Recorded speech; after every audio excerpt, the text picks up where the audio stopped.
Hello and welcome to the part 2 of my Rome series. If you still haven't watched part 1, where we explored the grand Colosseum, the beautiful locality of Trastevere, how we traveled by train from Naples to Rome, the expenses, the best budget hotel in Rome for stay, and so much more. Go watch part 1 of the series right now.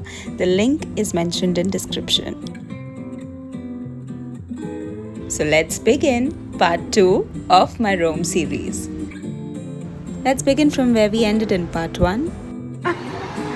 Okay, sir is serving me one of his best dishes, and that's the mushroom funky fettuccine. Thank you, grazie. So this was a random pasta pit stop that I made on my way to Pantheon, and turns out it was one of the best decisions I made. I mean, the pasta was super creamy, super delicious, and it's mushroom fettuccine for 10 euros and totally worth it. When in Rome, do give it a try. As you see, the streets are really empty. Like it's August and it's holiday time in Rome. So it's a little scary sometimes. But yeah, it's like some streets are really empty and some streets near the... Turn right onto Via del Gesù. Like filled with crowds. So, here's some fresh water. I'm gonna have a drink. Your senses are in awe every now and then. At every corner, you just want to stop and stare. That's how beautiful Rome is. I highly recommend walking and discovering the city's charm.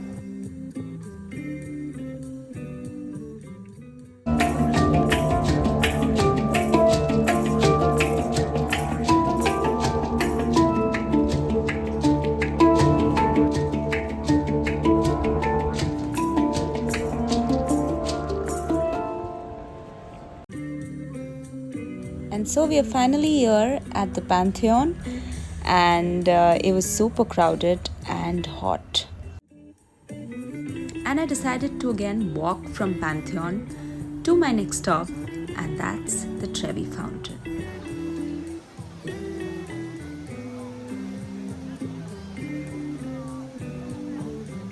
What an architectural marvel this is. I visited the Trevi Fountain. It was around 5 p.m.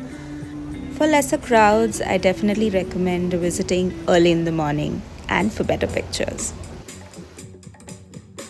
So I'd heard so much about Aperol spritz and I wanted to try it out. So you usually get these snacks free at most of the places in Italy with your drink. It was tangy, a little sour and bitter on the notes, not something that I would prefer. But if that's your taste, do go for it. Nevertheless, it was really refreshing for this hot summer evening. An Aperol spritz on Italian streets and watching the world pass by. Oh, so dreamy.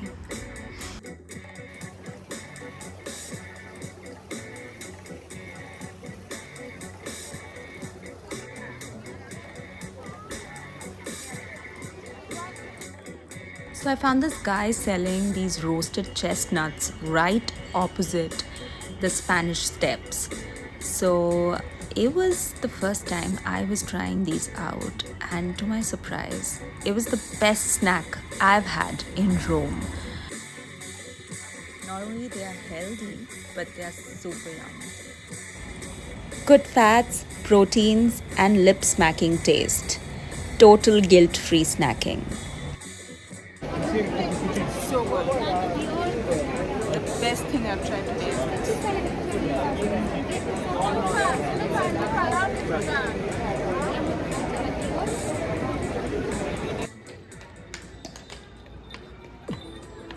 So this street in Rome has best of the luxury brands from Fendi to Rolex, and you name them, they're all out here.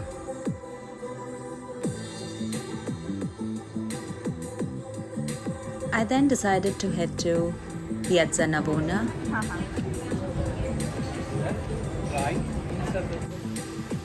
And as the sun sets, the sky gleams, and so does the beautiful city of Rome. This was my first ever solo trip, and trust me, guys, I think everybody needs to try it out at least once in their lifetimes. It's a very unique, very different, but very enriching experience. I actually discovered I enjoyed my company so much. And by this time, I was really tired of walking. So I took a bus back to Roma Termini.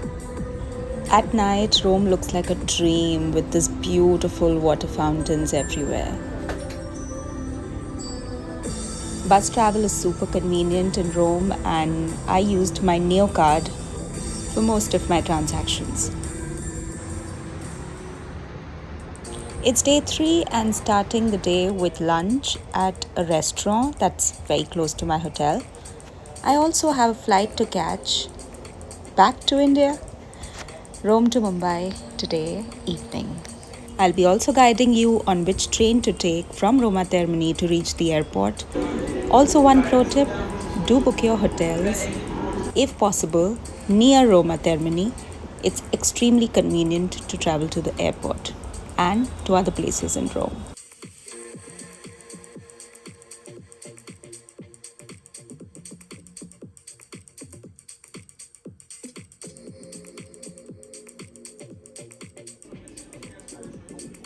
So let's try out the pasta. It's penne arrabbiata. Let me sprinkle some more cheese on it.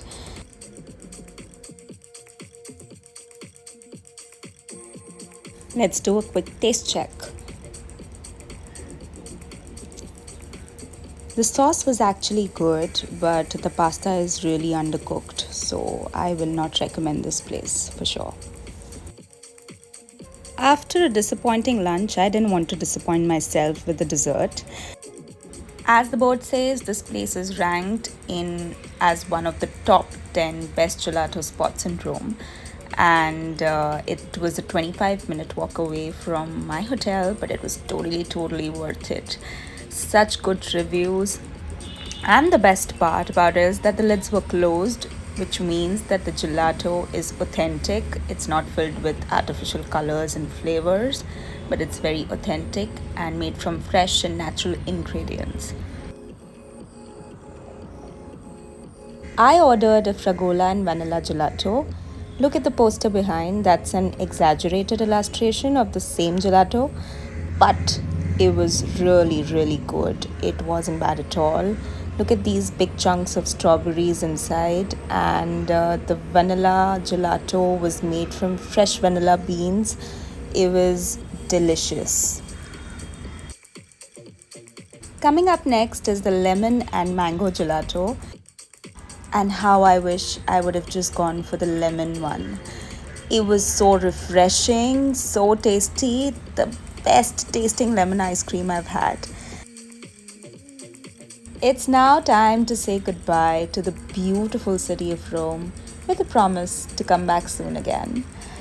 We are now heading to Roma Termini, from where I'll be catching the Leonardo Express that will straight take me to Fiumicino Airport. It is the best and the most convenient way to reach the airport, guys. So I'm flying Rome to Abu Dhabi to Mumbai, and my flight was delayed by more than 3 hours, because of which I missed my Abu Dhabi to Mumbai flight, and the airlines gave me another flight, because of which I had to wait for 4 to 5 hours at the Abu Dhabi airport. There was a lot of inconvenience. It's an Etihad flight, and I expect a little more from them. Leaving behind this flight experience, I had an amazing trip. Hope you guys enjoyed my Rome series. Do not forget to like, share, and subscribe, because I'm going to take you to one of my favorite cities in the world, Amsterdam.